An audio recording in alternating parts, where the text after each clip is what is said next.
de votre fidélité. 20h sur la télévision Futur Média. Bienvenue à cette édition. Les titres, c'est tout de suite. Lancement des concertations sur la vie chère. Le palais présidentiel abrite la rencontre dirigée par le chef de l'État, Macky Sall, à Saint-Louis. Les habitants fondent beaucoup d'espoir sur cet exercice destiné à réguler les prix sur le marché et renforcer le pouvoir d'achat des Sénégalais dans un contexte marqué par la flambée des prix. Le Diola, 20 ans après des cérémonies de recueillement à l'échelle nationale à Ziguinchor, Rambao ou encore au cimetière Saint-Lazare de Béthanie, un hommage a été rendu aux victimes par leurs proches, des proches qui se battent contre l'injustice et l'oubli. Dans cette édition également, le témoignage de Ndeye Dramé Diallo. Le naufrage a emporté ses 3 enfants et la date du 26 septembre est vécue chaque année comme un cauchemar. Enfin, 20 ans après, qu'est devenu Rokhaya Faye alias Bébé Diola? Sa mère Mariama Diouf, rescapée du naufrage, était à l'époque enceinte de quelques mois. Aujourd'hui, Bébé Diola est une jeune fille de 19 ans. Elle confesse un quotidien difficile et des conditions de vie précaires. L'affaire Barthélémy Dias au menu de la conférence des leaders de Yewwi Askan Wi. Khalifa Sall estime qu'il ne s'agit pas d'une question judiciaire mais d'un acharnement contre la personne de Barthélémy Dias. Vous les entendrez, les leaders de Yewwi Askan Wi dans ce journal. Voilà pour les titres, le développement, c'est tout de suite.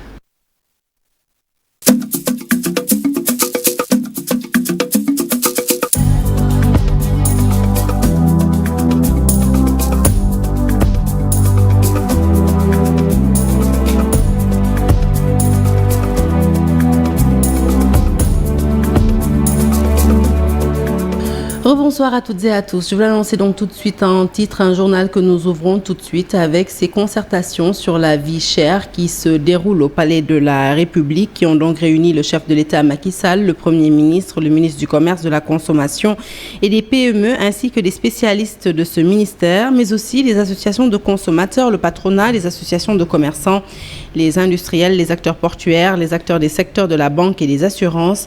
Il s'agit de poser le diagnostic et les modalités de lutte contre la vie chère pour le renforcement du pouvoir d'achat des Sénégalais dans un contexte international difficile marqué par la flambée des prix. L'objectif à travers ce lancement des concertations est d'apporter des réponses structurelles face aux préoccupations des populations qui fondent beaucoup d'espoir sur ces concertations. C'est le cas à Saint-Louis, par exemple, où consommateurs et vendeurs se prononcent. Ils disent attendre toutes les décisions issues de cette rencontre pour réguler les prix sur le marché, des prix qui ont connu en quelques mois une hausse vertigineuse. Ousseynou Diop et Habib Seck pour les détails. Consommateurs trouvés au marché Tindigen de Saint-Louis attendent avec impatience les décisions issues de la rencontre convoquée au palais par le chef de l'État pour discuter sur la vie chère. Tout le monde sent la hausse, tellement elle est dure et générale. Mais nous, les femmes, sommes les plus impactées. Nous nous battons pour nos familles. Vous savez, la plupart de nos maris ne travaillent plus.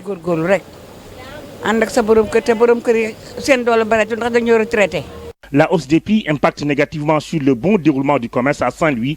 Chez les détaillants, la hausse vertigineuse des prix chez les gros commerçants est injustifiée.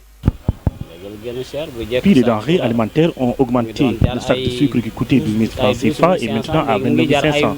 La bouteille d'huile de 20 litres était de 9 000 francs CFA. Actuellement, elle coûte plus de 27 000 francs. Les gens critiquent les boutiquiers, mais il faut qu'ils sachent que nous ne sommes pas les responsables. Les consommateurs interpellent aussi le chef de l'État. Il faut que l'État prenne des mesures face à cette situation. Et vraiment, ce qui va nous soulager, ce ne sont pas ces millions qui sont distribués. Le plus important est de diminuer les prix sur le marché. Tout le monde serait dans ce cas bénéficiaire. Pour les associations des consommateurs de la région Nord, les prix des denrées à harmoniser sont entre autres le riz, l'huile, le lait et le sucre pour répondre aux attentes des consommateurs. Si le président arrive à convaincre les bailleurs à la diminution du riz, de l'huile, du sucre et du lait, je pense que c'est déjà un grand pas gagné. Et déjà, ça va être un ouf de soulagement pour les consommateurs sénégalais. Dans la ville de Saint-Louis, on attend beaucoup les décisions des concertations sur la vie chère qui se déroulent au palais présidentiel. Beaucoup de consommateurs rencontrés dénoncent la flambée des prix dans la région. Le port de Ziguinchor a abrité ce matin la traditionnelle cérémonie de commémoration du naufrage du bateau le Joola.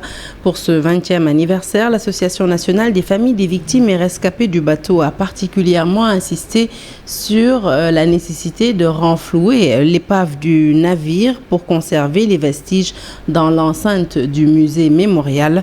Le ministre de la Justice qui a conduit la délégation gouvernementale a rappelé la détermination de l'État à poursuivre les négociations avec l'Association nationale des familles des victimes, Lamine Ba et Lamine Mandian pour le point. Il y avait monde ce matin dans l'enceinte du port de Ziguinchor pour les besoins de la commémoration du 20e anniversaire du naufrage du Joola. Dans son allocution, le président de l'Association nationale des familles des victimes et rescapés du Joola a remis sur la table l'éternelle doléance du renflouement de l'épave du navire. Monsieur le ministre, Mesdames, Mesdames et Messieurs, abandonner nos papas et mamans dans l'eau est une solution inadaptée au pays de la diplomatie humaine. Nous accrocher à cette douleur nous rappelle qu'il y a un autre monde. Notre illustre pasteur feu, Monseigneur Jacques Sarr, nous demande encore, en ce 20e anniversaire inscrit sous le sceau du renflouement de l'épave du Joola, de méditer cette solitude abyssale de ceux que nous avons tant aimés, la souffrance de leur corps et de leur âme massacrée par la houle. Nous citons: on ne peut pas laisser à la mer tant d'êtres qui nous sont chers et faire comme si de rien n'était. Fin de citation. Par le renflouement du Joola, nous voulons simplement répondre à cet appel,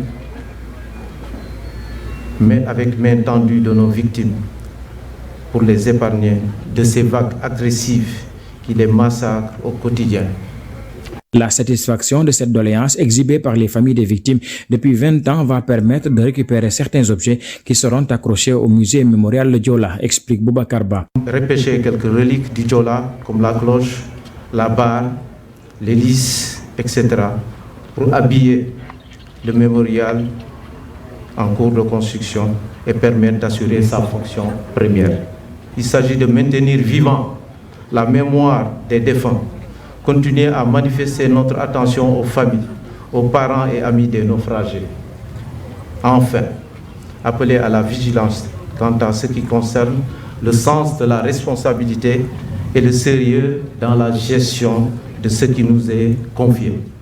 Le ministre des Forces armées qui a conduit la délégation gouvernementale a rappelé les efforts consentis par l'État dans le cadre du désenclavement économique de la Casamance. Il a réitéré l'engagement de l'État à poursuivre le dialogue avec l'Association des familles des victimes pour la prise en charge des points de revendication non encore résolus. Concernant les autres préoccupations évoquées par le président Boubacar Ba, l'État continuera à travailler avec le collectif de coordination des familles des victimes du naufrage du bateau le Joola pour vivifier le souvenir des disparus et apporter les réponses les meilleures pour un développement durable de cette belle région.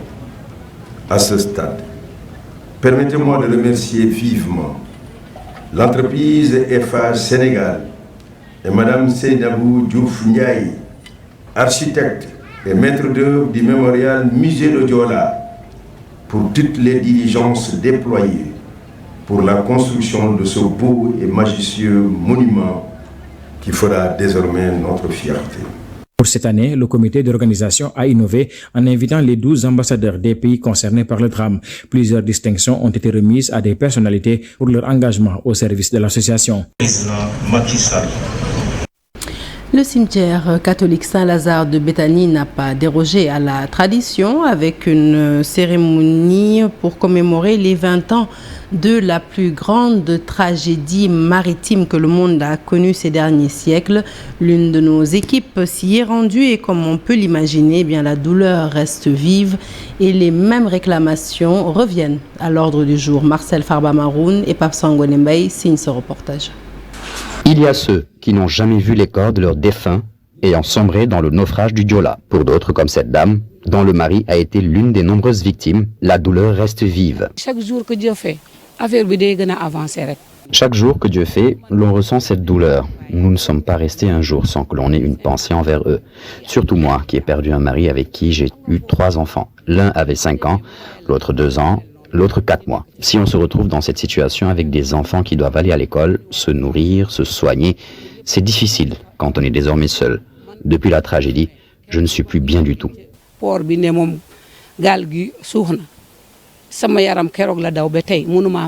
Un sentiment de tristesse habite cette veuve, c'est le moins que l'on puisse dire.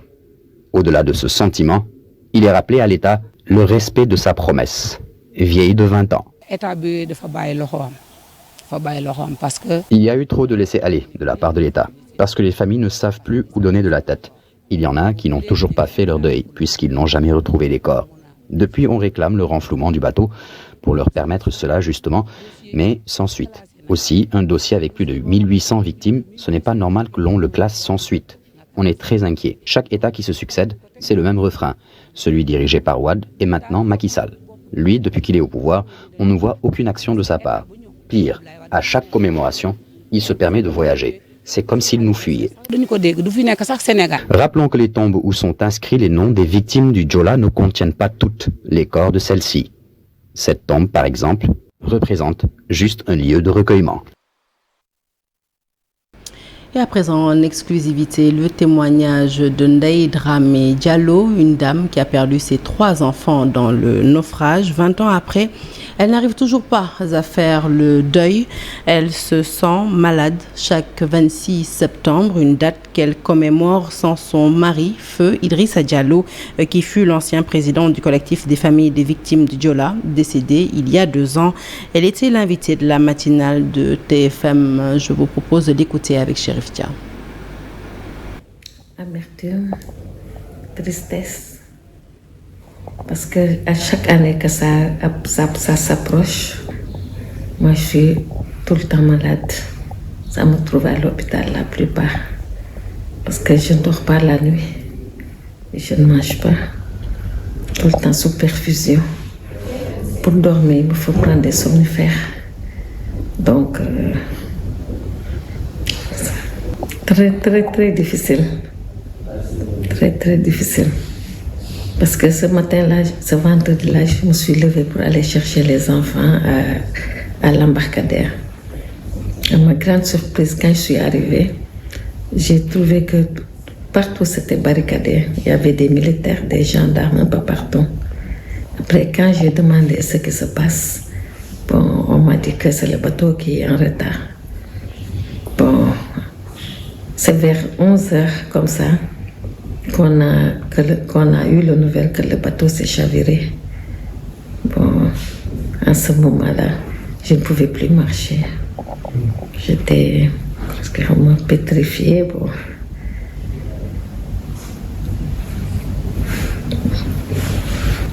Justice. Et nous le réclamons et nous continuerons à le réclamer jusqu'à nos derniers souffles pour ces âmes disparues.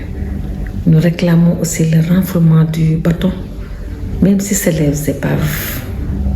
On en a besoin. Psychologiquement, ça nous fait du bien.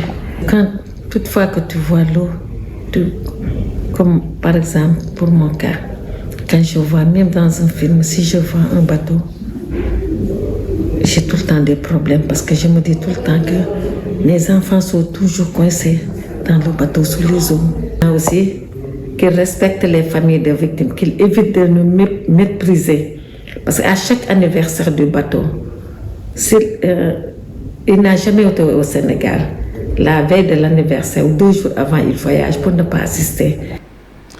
Le témoignage émouvant de Ndeye Dramé Diallo, également d'autres témoignages. Ce soir, cette fois-ci, ce sont les rescapés qui s'expriment. C'est le cas d'Ousseynou Djiba. Il est habitant de Thionkessil.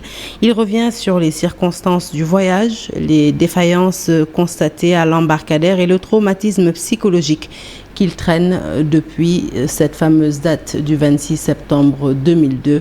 Les détails, c'est avec Aminata Mbaresso. Ousseynou fait partie des rescapés du bateau le Diola. En 2002, il avait 34 ans Aujourd'hui, on a 54 ans, 20 ans se sont écoulés, mais les images de la tragédie tournent encore dans sa tête. Personnellement, je ne savais pas que le bateau s'est renversé. Je ne le savais même pas. Par la grâce de Dieu, là où j'étais, dans le restaurant, toutes les tables étaient cassées sauf la mienne. Là où j'étais assis avec un petit gamin, toutes les tables étaient cassées. Et ceux qui étaient là-bas, dans le bateau, dans le restaurant, ils étaient entassés les uns et les autres, avec des bouteilles, avec des assiettes, avec des tables, tout un mélange. L'image là n'est pas jolie à voir. Et déjà, depuis l'embarcadère, Ousseynou avait décelé quelques failles sur le bateau le Diola. À la veille d'abord, du départ, le bateau était en position inclinée du côté gauche. Tout le monde l'a vu que le bateau était incliné, très incliné même. Entre Ziguinchor et le port de Karaba, le voyage a duré plus que son temps d'habitude, des signes qui n'auguraient rien de bon pour Ousseynou. Bon, l'anomalie est que la lenteur. Le bateau bougeait à peine. Donc le temps que le bateau mettait entre Ziguinchor et Karaba était ce jour-là plus long. Et en l'espace d'un éclair, tout a basculé. Ousseynou a dû son salut sur le fait qu'il avait connaissance de certains coins du bateau. Subitement, il y a eu coupure d'électricité, donc c'était l'ombre totale. Je me suis dit que je vais ouvrir les boulots pour qu'il y ait un peu d'éclairage. Quand j'ai ouvert les boulots, l'eau a continué à entrer par là avec plus de force encore. Donc, je suis sorti. D'abord, j'ai aidé l'enfant à sortir, puis mon tour. Vous êtes sorti comment? Je suis sorti par le hiblo. Le chavirement du bateau le Diola, un drame qui continue d'affecter psychologiquement ceux qui ont échappé à la mort. Moi, depuis l'accident jusqu'à présent, tout cri, tout bruit m'effraie. Je suis effrayé à tout moment. Petit à petit, Ousseynou Djiba refait sa vie. Aujourd'hui, il est devenu enseignant après avoir réussi à un concours. Le petit commerce, ruiné par le drame du bateau le Diola. Le témoignage d'une autre rescapée nous intéresse ce soir. Il s'agit de Rokhaya Faye alias Bébé Diola. Et oui, parce qu'elle était encore dans le ventre de sa mère Mariama Diouf lorsque le drame s'est produit. Elle est aujourd'hui âgée de 19 ans, vit avec sa famille, une famille qui décrit des conditions précaires d'existence. Abdoulaye Diop, Tchernon, Laurent Mendy se sont rendus sur place. Reportage.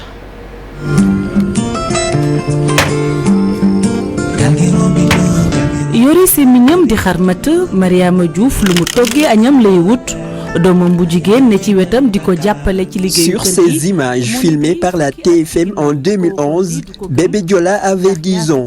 Aujourd'hui, elle s'approche de la vingtaine. Durant les vacances, elle assiste sa maman en attendant l'ouverture de l'école. Élève en classe de 3e, elle veut devenir un agent de police, mais elle est confrontée à des difficultés. J'ai quelques blocages pour suivre correctement mes études. Imaginez-vous, depuis 2 années, je n'arrive même pas à avoir un sac d'écolier. Je suis obligée de confier mes bagages à une amie pour aller à l'école. Mariama Diouf est la seule femme rescapée du naufrage de Diola. Pendant ce temps, elle était enceinte de 4 mois. 5 mois plus tard, elle va donner naissance à une fille surnommée Bébé Diola. Bien sûr, je suis bien consciente que la seule femme rescapée du bateau le Diola. Au moment du naufrage du bateau le Diola, ma mère était enceinte de 4 mois de grossesse. 20 ans après, Bébé Diola ne veut pas entendre parler de cette tragédie maritime. Je n'ai même pas envie de regarder les documentaires ou reportages sur le naufrage du bateau le Diola. Ça me rappelle des souvenirs atroces. Pour sa mère, cette histoire va rester gravée à jamais dans sa mémoire. Au moment du naufrage du bateau le Diola, j'étais enceinte de 4 mois. Mon époux qui se trouvait au Sénégal et moi, mon époux se trouvait au Sénégal à l'époque et moi j'étais en Gambie. Et très souvent quand on se parlait au téléphone, il me disait que si l'enfant que tu portes est de sexe féminin, il faut lui donner le prénom de ta mère. Par contre, si c'est un garçon, tu l'appelleras Seydina Mohamed. Vous voyez, c'est véritablement la volonté divine. Finalement, c'est une fille. Cette famille a une histoire particulière avec le naufrage du bateau de Diola, mais aujourd'hui, elle se bat pour subvenir à ses besoins. Et puis sachez qu'à l'occasion de ce 26 septembre de la commémoration du 20e anniversaire du naufrage de Joola, le chef de l'État a renouvelé la solidarité de la nation aux familles des victimes. Le temps qui passe n'effacera jamais le souvenir de nos mémoires, souvenir que nous gardons à jamais, dixit Macky Sall dans un tweet. 20 ans après le naufrage du bateau le Joola qui a fait près de 2000 morts, eh bien, les Sénégalais toujours abonnés aux mauvaises pratiques avec les surcharges dans les voitures. Pour le psychologue Ngordien, le Sénégal est habité par des populations qui oublient vite et qui veulent souvent effacer leurs responsabilités dans ce drame. Je vous propose d'écouter dans ce reportage de Pafarening et Alun Diagne. Plus de 2000 personnes ont péri dans le naufrage du bateau le Joola. Le navire avait largement dépassé sa capacité. 20 ans après, les Sénégalais renouent avec les vieilles habitudes, comme s'ils n'ont rien appris de ce drame, constate ce psychologue. J'ai l'habitude de dire que nous sommes au pays du peuple de l'oubli. Donc cette irresponsabilité qui a conduit au naufrage du bateau le Joola est en train de torturer la conscience collective nationale.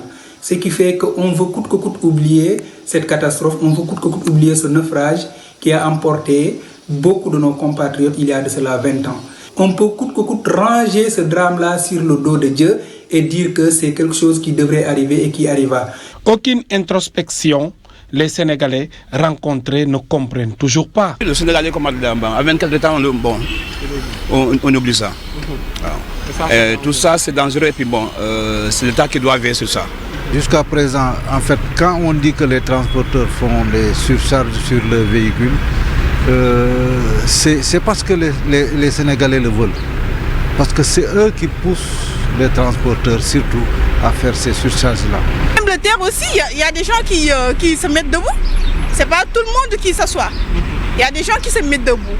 Même si on peut dire que pour l'instant, c'est pas comme les bus.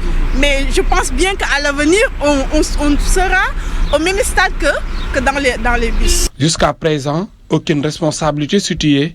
Beaucoup de Sénégalais estiment que l'impunité favorise tous ces drames. Donc du coup, l'État doit prendre des mesures par rapport à ça. Sanctionner les chauffeurs, les receveurs par rapport à ça. Parce qu'il y a des gens qui sont malades.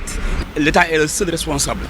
On a donné tous les moyens, toutes les armes pour que l'État puisse assurer la sécurité. Mais l'État s'en fiche complètement de la population. Toujours il y a les surcharges. Mais bien sûr. Et puis partout vous voyez les têtes les cars rapides, il y a les policiers qui sont à côté. Ce qui est arrivé, certes, il y a le décret divin, mais il y a aussi la responsabilité humaine dans ce qui s'est passé.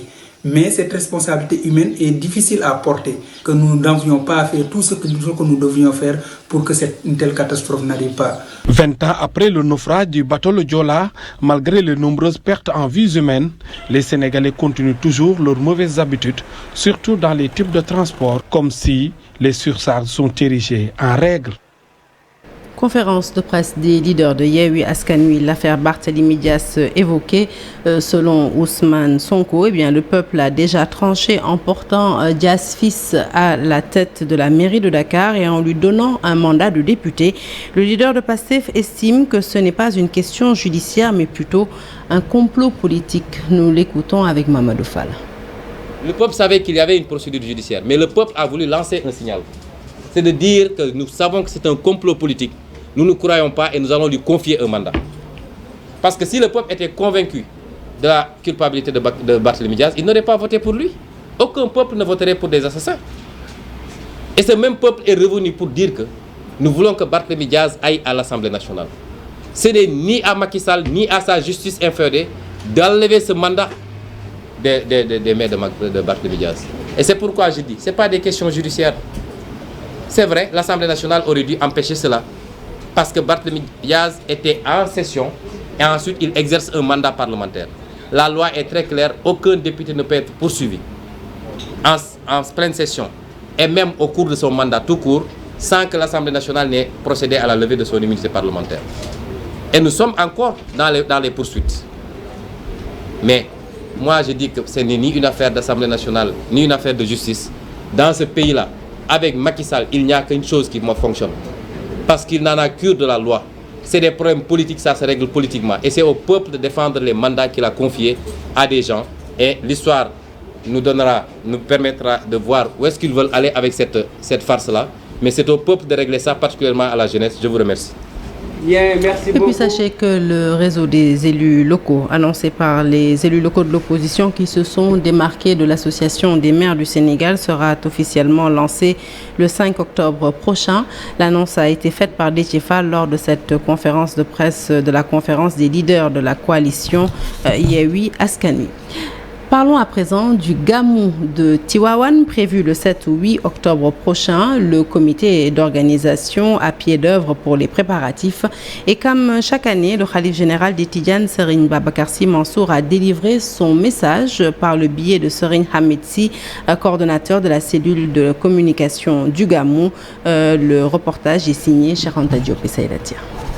2 ans de suspension due à la Covid-19, Tivaouane va célébrer le Maulid. L'événement religieux sera axé sur le thème El Hadji Malick Sy, 100 ans après, lumière sur sa vie et son œuvre. L'islam de la Tijania et de la nation a décidé de promouvoir le legs culturel, intellectuel, spirituel du sage de Tivaouane. Le Maulid 2022, qui aura lieu les 7 ou 8 octobre, sera donc axé sur la revisite de la vie et de l'œuvre de El Hadji Malick Sy. Des millions de pèlerins sont attendus dans la cité religieuse. Le coordonnateur de la cellule de communication du Gamou a ici délivré le message du Khalif général des Tidjanes, Serigne Babacar Sy Mansour. Message très fort émanant du Khalif général des Tidjanes, Serigne Babacar Sy Mansour, à l'adresse de la Oumma islamique du Sénégal et d'ailleurs sur l'état de notre religion, celui de notre nation sénégalaise, dans ce qu'elle secrète d'antivaleurs et de tares dissolvantes. D'ailleurs, l'un des thèmes de prédilection sera un rappel à la bienveillance dans nos prises de parole, conformément à l'injonction coranique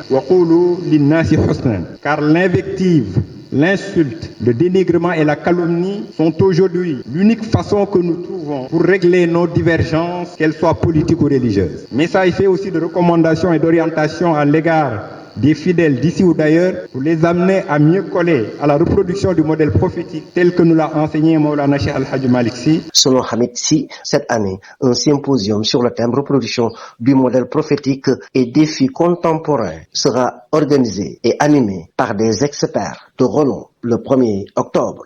À la une de l'actualité sportive, nous parlons de beach soccer. Le Sénégal est qualifié en demi-finale de la COSAFA Cup après 2 matchs de poule.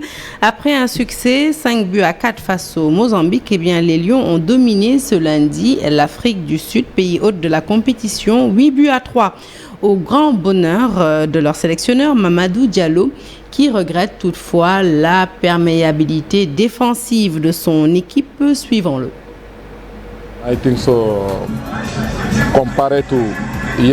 Je pense, comparé à hier, mon équipe a été meilleure aujourd'hui. Elle progresse, c'est le plus important. Je ne suis pas content d'encaisser 3 buts face à l'Afrique du Sud, comme face au Mozambique où nous avions pris 4 buts. Nous allons travailler à régler ce problème de défense, moins encaisser donc moins de buts dans nos matchs. Toutefois, je suis ravi de la performance de l'équipe qui n'est pas encore à 100%. Avec une marge de progression, j'espère que nous allons continuer à gagner jusqu'à la finale. Puis sachez que l'équipe nationale du Sénégal joue sa 3e rencontre de poule. Ce sera ce mercredi. Foot toujours, le Sénégal fait face à l'Iran ce mardi en Autriche. Une rencontre qui s'annonce disputée avec une revue d'effectifs attendue du côté des Lions. Le reportage est signé Chersali Boudjara. Garder la même constance tout en impliquant tout l'effectif, c'est l'objectif recherché par le Sénégal face à l'Iran, un adversaire d'un meilleur calibre par rapport à la Bolivie. On a mis une équipe compétitive contre la Bolivie et ça nous tient à cœur aussi de mettre une équipe aussi compétitive contre l'Iran. Comme je l'ai dit, ça sera un match très disputé. 2 équipes qualifiées à la Coupe du Monde, 2 équipes qui ont envie de bien préparer et bien entamer leur Coupe du Monde. Donc oui, les joueurs qui seront sur le terrain seront compétitifs. Et je crois que c'est l'occasion aussi pour nous de pouvoir donner vraiment du temps de jeu à tout le monde, même si je sais que c'est difficile. L'Iran, comme vous le dites, fait partie aujourd'hui des meilleures équipes, sinon la meilleure équipe du côté côté Asie. Donc ça veut dire qu'on a fait un bon choix. L'Iran est qualifié aussi à la Coupe du Monde aussi. Donc je pense que demain, on ira vraiment vers une confrontation assez intéressante. Une rencontre du niveau d'une Coupe du Monde en perspective. Une bonne répétition pour les Lions qui ne veulent pas brûler les étapes au Qatar. C'est l'Iran et c'est un match qu'il faut aborder avec beaucoup de sérieux. C'est un match qu'il faut aborder avec beaucoup de professionnalisme et essayer de le jouer et de le gagner. La Coupe du Monde, c'est l'expérience. Et aujourd'hui, je pense que l'équipe du Sénégal est en train d'emmagasiner beaucoup d'expérience depuis ces années-là. Aller à cette Coupe du Monde-là, nous avons des ambitions. Mais comme je le dis, il faut d'abord prendre les matchs les uns après les autres. Aujourd'hui, notre objectif, c'est de sortir de cette poule-là, d'abord. Et après, on sait que dans ces matchs éliminatoires directs, huitième de finale, quart de finale, on a assez d'expérience pour pouvoir vraiment dire notre mot dans cette compétition-là. C'est en Autriche que le Sénégal rencontre l'Iran ce mardi à partir de 14h30. Un match que va manquer le défenseur Moussa Niakhaté, blessé et qui est retourné en Angleterre. Fin de ce journal, merci de l'avoir suivi. L'actualité se poursuit sur toutes nos plateformes digitales. Tout de suite après moi, retrouvez Binta Diallo pour la suite de Soir d'infos. Et restez avec nous. Vous le savez, l'actualité aujourd'hui, c'est la commémoration des 20 ans du naufrage du Joola. Justement, nous allons diffuser en exclusivité pour vous ce soir un documentaire sur le naufrage du Joola. Un documentaire signé notre confrère Abdoulaye Cissé que nous allons donc vous proposer avant de le débriefer avec lui sur le plateau. À tout à l'heure.